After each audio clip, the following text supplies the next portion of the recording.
Paz do Senhor, igreja. Amém? Motivo de alegria, poder ministrar a palavra de Deus. E nunca vou deixar de dizer que também é uma grande responsabilidade. Confesso que eu sempre fico preocupado.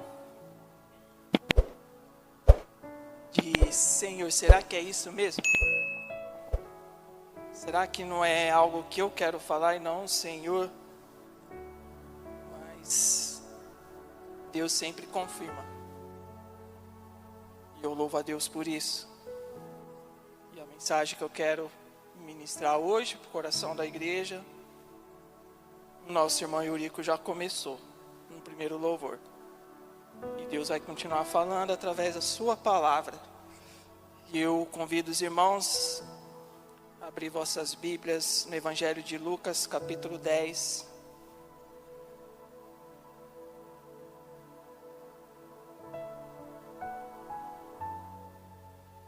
Texto bastante conhecido,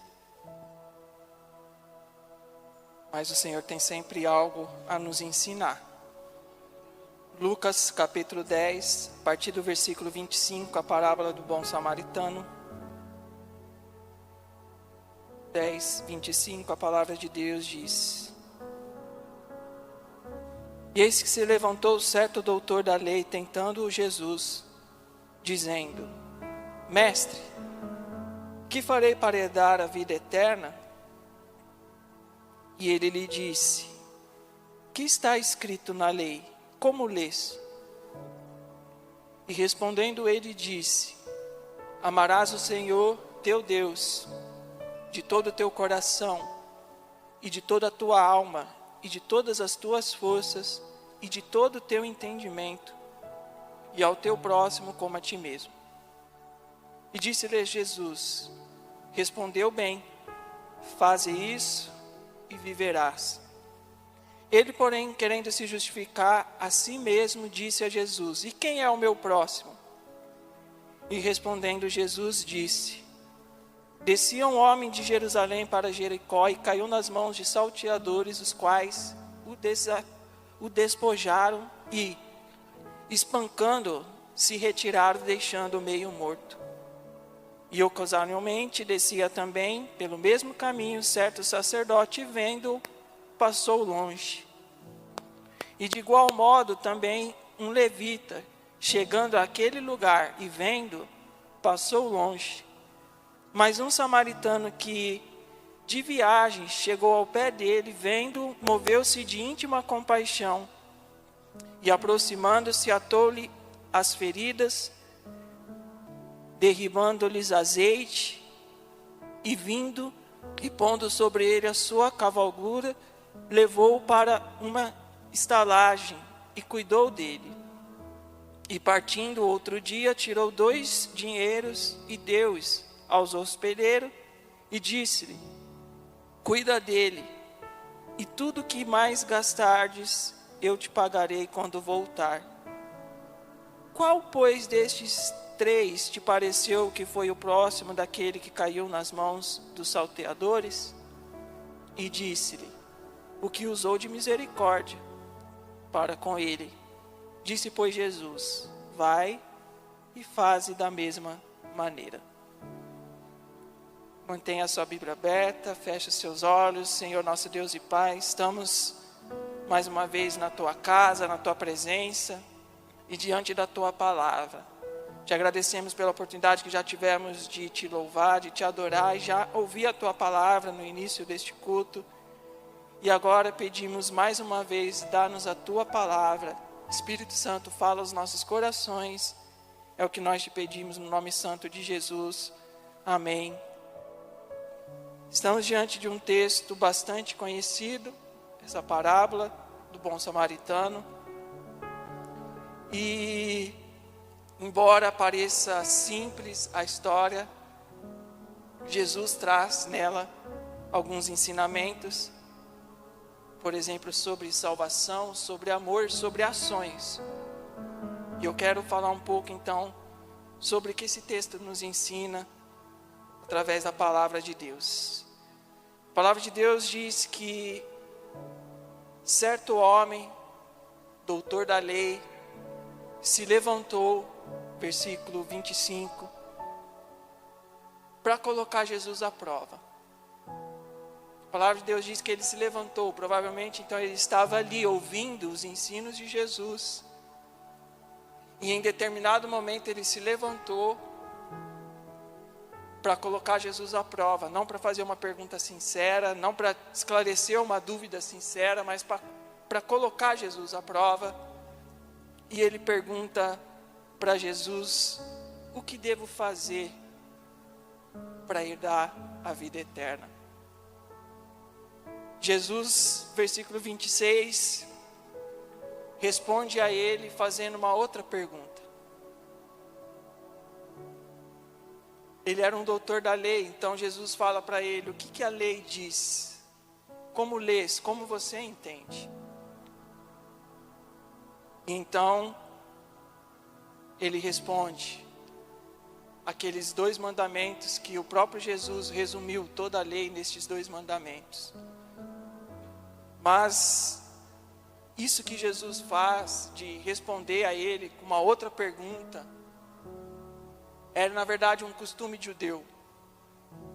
O judeu ele tem esse costume de sempre responder uma pergunta com uma outra pergunta. E alguém disse que certa vez um jovem chegou a um judeu e perguntou para ele: por que vocês judeus sempre respondem uma pergunta com outra pergunta? E o judeu respondeu para esse jovem: por que não? Então é um costume. Só que Jesus está usando desse costume de forma sábia, porque Jesus sabia que esse doutor da lei na verdade estava querendo prová-lo. Ele estava colocando em discussão um tema bastante debatido pelos judeus, que é a respeito de herdar a vida eterna. Esse doutor da lei sabia que dependendo do que Jesus respondesse, Jesus poderia se complicar ali diante dos seus ouvintes, diante de todos aqueles judeus, pois era um tema bastante discutido e bastante polêmico. O que eu devo fazer para herdar a vida eterna? Então Jesus pega e fala isso para ele: o que diz a lei? Como você entende? Como você lê? E o doutor da lei, então, lógico, conhecedor da lei, ele responde de cor salteado, dizendo: bom, amarás o Senhor teu Deus de todo o coração, de toda a alma, com todas as tuas forças, com todo o teu entendimento, e ao próximo como a ti mesmo. Jesus então pega e fala: é isso. Você conhece, faça isso e viverás. Jesus está meio que dizendo para ele: você me fez uma pergunta bem bobinha para um doutor da lei. É isso, faça isso e viverás. E essas palavras de Jesus parecem sustentar aquela velha ideia de que podemos de algum modo cooperar com a nossa salvação através das nossas atitudes, através das nossas boas práticas, através das nossas boas obras. Só que por outro lado nós aprendemos que a salvação ela chegou até nós unicamente através da graça e temos acesso a ela somente pela fé em Cristo Jesus. Sabemos que não há nada que possamos fazer para ser salvo, a não ser crer. E o que está acontecendo aqui, eu falei isso sexta-feira passada, no nosso estudo aqui, foi uma bênção, tinha bastante gente. Venha sexta participar conosco. Que uma das primeiras coisas que eu aprendi no seminário é que a Bíblia de Gênesis a Apocalipse fala de Jesus Cristo, aponta para Jesus Cristo. Isso implica numa revelação progressiva a respeito da obra de Jesus, a respeito do que Jesus iria fazer aqui nessa terra num futuro. Então a primeira coisa que nós precisamos entender, isso é pilar do protestantismo, é pilar da nossa fé, é isso, que a salvação é alcançada pela graça. Todos os homens do passado, do presente, do futuro, só foram salvos pela graça de Deus. Desde Adão até Apocalipse, até os últimos que viverem nessa terra, só serão salvos pela graça de Deus. A graça de Deus, Tito 2,11, se manifestou trazendo salvação a todos os homens, do passado, do presente e do futuro. E existe então essa questão da revelação progressiva. E qual foi a palavra que Adão creu? Gênesis 3,15. Ali é uma palavra profética, ali é uma revelação do Messias que haveria de vir. Quando em Gênesis 3,15 Deus fala para a mulher: porém inimizade entre você e a mulher, fala para a serpente, entre você e a mulher, entre a sua descendência e o descendente dela, Jesus Cristo, e este lhe ferirá a cabeça e você lhe ferirá o calcanhar. É uma palavra messiânica. Aqui já estava falando de um Messias que viria, que padeceria, que sofreria, mas que esmagaria a cabeça de Satanás, destruiria o império da morte e do pecado. Foi essa palavra que Abraão creu, foi essa palavra que Adão creu, melhor dizendo, que Eva creu. E aí, conforme o tempo vai passando, as profecias essa revelação vai ficando cada vez mais clara, cada vez mais evidente. E nós temos já em Gênesis 2:1 a palavra para Abraão, onde Deus fala para ele: sai da tua terra, do meio dos teus parentes, da casa do teu pai, Gênesis 12:1, e vá para a terra que te mostrarei e farei de ti uma grande nação. Em outra passagem, também em Gênesis, ele fala: abençoarei os que te abençoarem, amaldiçoarei os que te amaldiçoarem, em ti serão benditas todas as famílias da terra. Outra palavra profética, messiânica, porque da descendência de Abraão vem Jesus Cristo, e em Jesus Cristo são benditas todas as famílias da terra. Esta foi a palavra que Abraão creu, e foi justificado não por obras, mas pela fé. E para não ficar nas minhas palavras, eu não tirei isso da minha cabeça, não sou eu que inventei isso, não é o pastor Anísio. Lá em Romanos 4, do 1 ao 3, a palavra de Deus diz: portanto, que diremos do nosso antepassado Abraão? Se de fato Abraão foi justificado pelas obras, ele tem do que se gloriar, mas não diante de Deus. O que diz as Escrituras? A própria palavra perguntando: o que diz as Escrituras? Abraão creu em Deus, e isso lhe foi imputado como justiça. Eu estou ansioso, estamos estudando o livro de Hebreus aqui na sexta, estou ansioso para chegar no capítulo que trata dos heróis da fé. Porque lá fica claro que todos aqueles homens foram justificados, foram salvos por meio da fé. Desde o passado até o nosso presente e no nosso futuro. Dessa forma eu concluo que as palavras de Jesus ao doutor da lei não traz nenhuma contradição, mas é proferida segundo a revelação que eles tinham recebido até aquela época. A lei, a obediência à lei, aos mandamentos de Deus, mas até isso fazemos pela fé. Por que nós obedecemos os mandamentos de Deus? Para ser salvo? Ou porque somos salvos? Ou porque fomos alcançados por essa graça e respondemos a ela com a nossa fé? E agora assumimos esse compromisso de obedecer à palavra de Deus. de obedecer à vontade de Deus. Então Jesus está dizendo para esse doutor da lei, segundo a revelação que eles tinham até aquele momento, Jesus, óbvio, não tinha sido morto, não havia ressuscitado, ele não poderia dizer, para herdar a vida eterna, creia em mim, creia que eu ressuscitei dos mortos, isso ainda não havia acontecido. E aí eu lembro da passagem de Paulo e Silas na prisão, quando a prisão lá, ocorre aquele terremoto, a cela se abre, os prisioneiros fogem, e o carcereiro quer se matar. Paulo fala, não faça isso. E aí ele pergunta, o que eu devo fazer para ser salvo? Aí sim, a revelação já havia chegado. E Paulo responde para ele, crê no Senhor Jesus Cristo, e será salvo tu e a tua casa.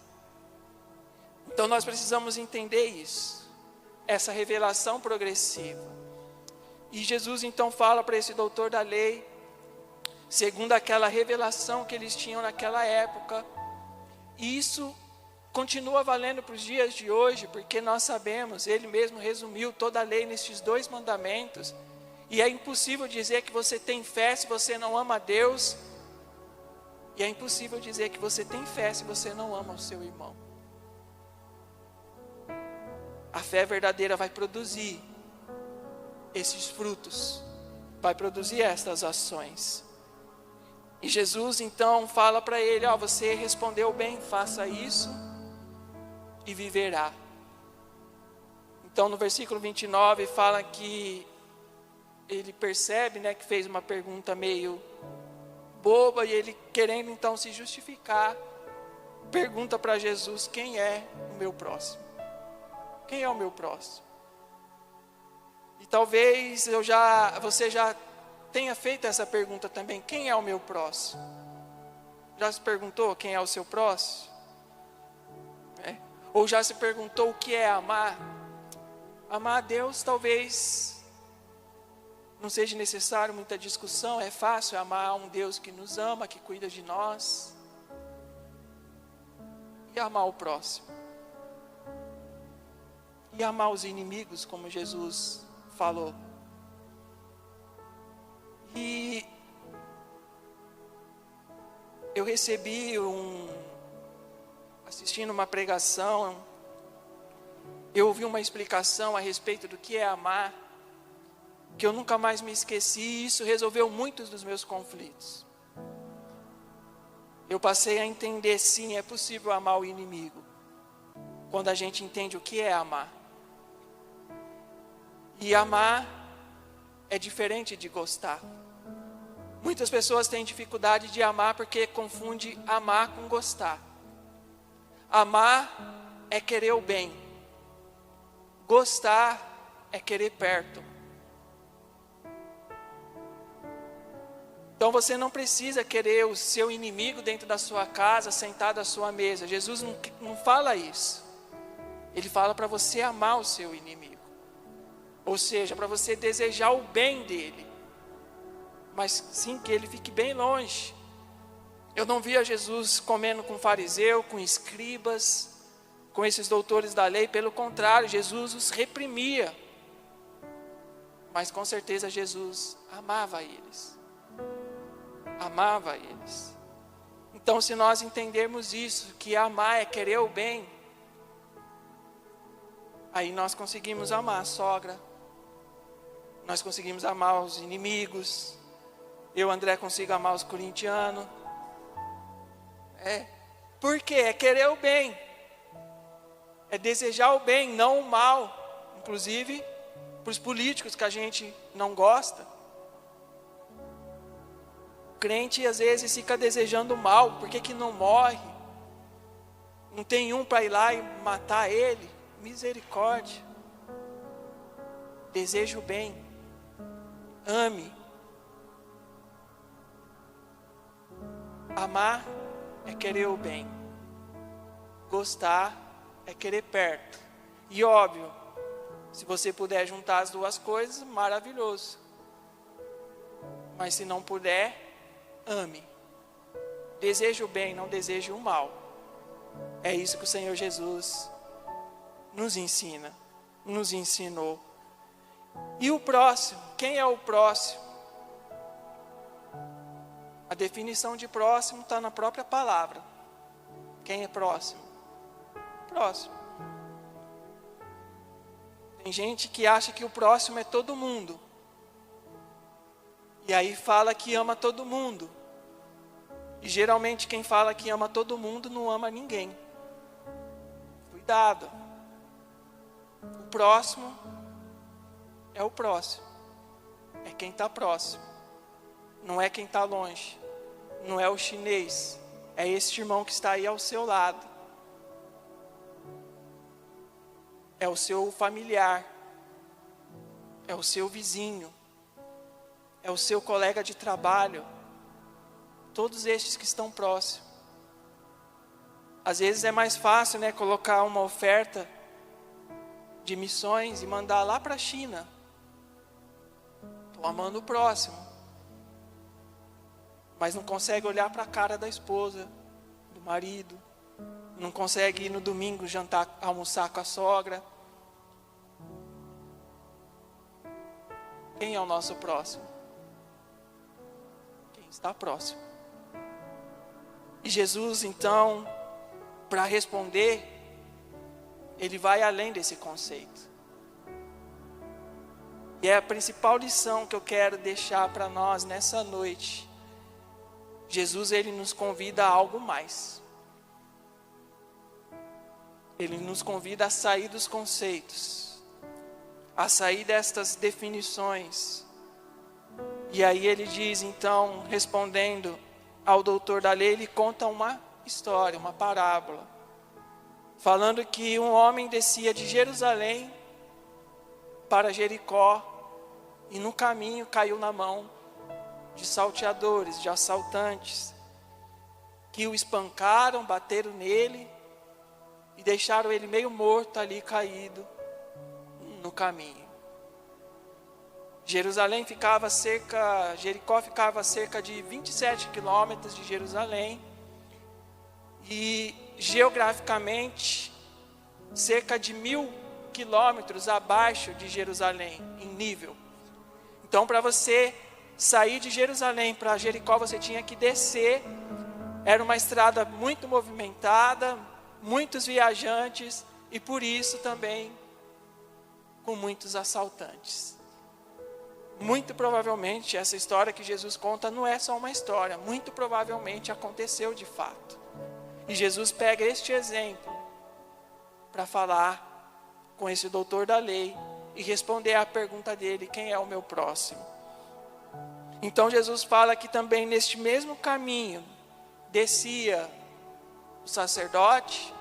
Não vou entrar em detalhes nessas questões, nós já sabemos. Descia também o levita, porque eram muitos sacerdotes, muitos levitas, moravam em Jericó, mas prestavam o serviço no templo em Jerusalém. Então, após uma semana de serviços prestados, tanto os sacerdotes como os levitas, eles desciam de volta para a sua cidade. E Jesus fala que o sacerdote passou por este homem caído e passou longe. O levita parece que chegou até um pouco perto, pelo que o texto diz, mas também passou longe. E então desce um samaritano, também no caminho. E o samaritano, ao ver este homem caído na beira do caminho, a palavra de Deus diz que ele teve compaixão. Veja o versículo 33 do texto que estamos lendo. Há uma palavra aí. Versículo 33 diz: mas um samaritano que ia de viagem fez o quê? Aproximou-se e vendo, encheu-se de compaixão e chegou perto dele, enfaixou suas feridas, aplicando-lhes azeite, vinho, e pondo sobre a sua própria montaria, levou-o para uma hospedaria e cuidou dele. No dia seguinte, pegou 2 denários, entregou-os ao hospedeiro e disse: cuide dele, e quando voltar, te pagarei tudo que gastardes a mais. Veja que interessante, Jesus diz que este samaritano aproximou-se, chegou perto, enquanto os outros passaram longe, enquanto os outros cortaram caminho, ele aproximou-se, ele se fez perto. E aqui nós sabemos da rixa que existia entre os judeus e os samaritanos. Esse samaritano não tinha nenhum motivo para ajudar esse judeu, pelo contrário. Talvez, se ele tivesse o espírito que alguns crentes têm hoje, ele ia falar: bem feito, é isso mesmo. Bandido bom é bandido morto, né? Tem crente que fala isso. Bandido bom é bandido morto. Esse samaritano, odiado pelo judeu, o judeu odiado pelo samaritano, ambos se odiavam, mas ele teve compaixão. Aproximou-se, chegou perto e prestou-lhe ajuda. Demonstrou amor com ação, não com palavras, mas com ação.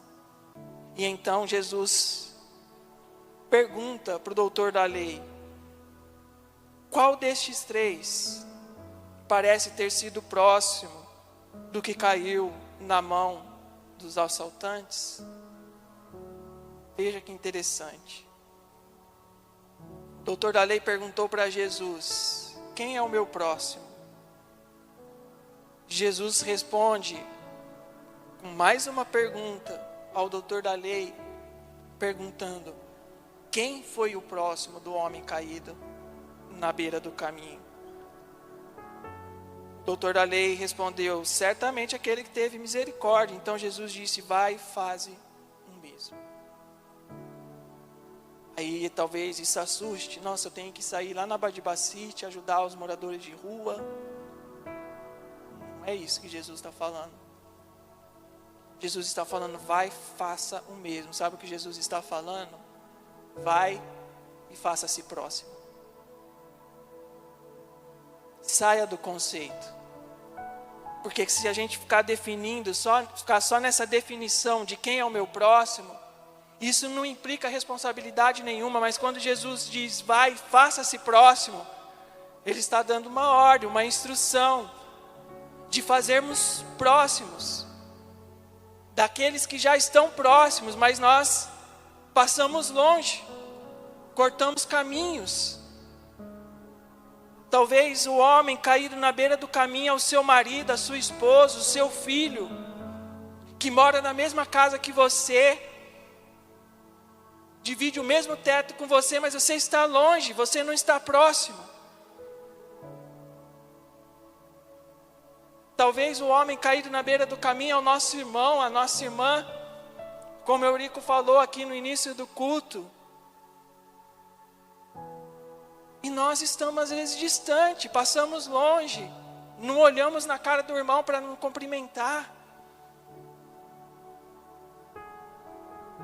Faça-se próximo. É o que Jesus está nos ensinando.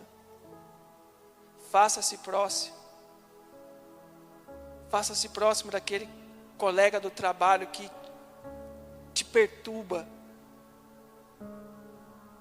que quer te derrubar. Mostra para ele que há algo diferente em você, que você vive uma outra lei, uma outra realidade. Mostra a ele o amor de Deus.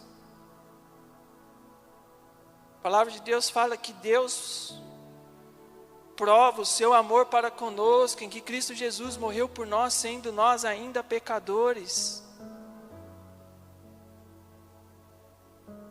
Se Deus, sendo santo, sendo perfeito, agiu com amor conosco, você precisa suportar o seu irmão. Você precisa suportar o seu próximo lá no trabalho. Josué sempre fala disso, né, na sexta. Tem que suportar. Tem que amar. Tem que fazer diferente. Tem que mostrar que você é diferente. E é isso que Jesus está dizendo aqui. Esse doutor da lei, ele estava preso em conceitos. E ao perguntar quem era o próximo dele, significa que ele não amava próximo nenhum, ele nem sabia quem era.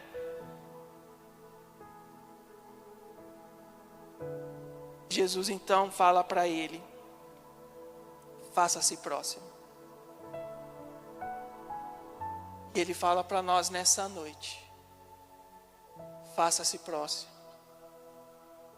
Faça-se próximo. Os nossos irmãos, da nossa família, dos trabalhos feitos aqui na igreja. A igreja, ela tem se fazido próximo das crianças, lá no Residencial Garcia, lá na chácara. Está se fazendo próximo. Está cumprindo a palavra de Jesus. E nós temos essa oportunidade de nos fazer próximo daqueles que já estão próximos, mas que nós passamos longe. Os nossos irmãos, a nossa comunidade, o nosso vizinho, o nosso trabalho, olha quantos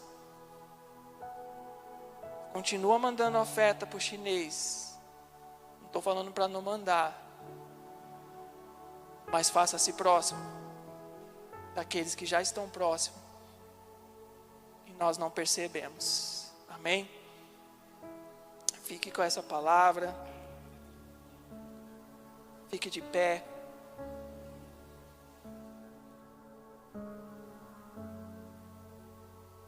Agradeça a Deus por essa palavra. Talvez se Ele colocar aí no seu coração alguém para que você se aproxime na sua família, no seu trabalho, faça isso.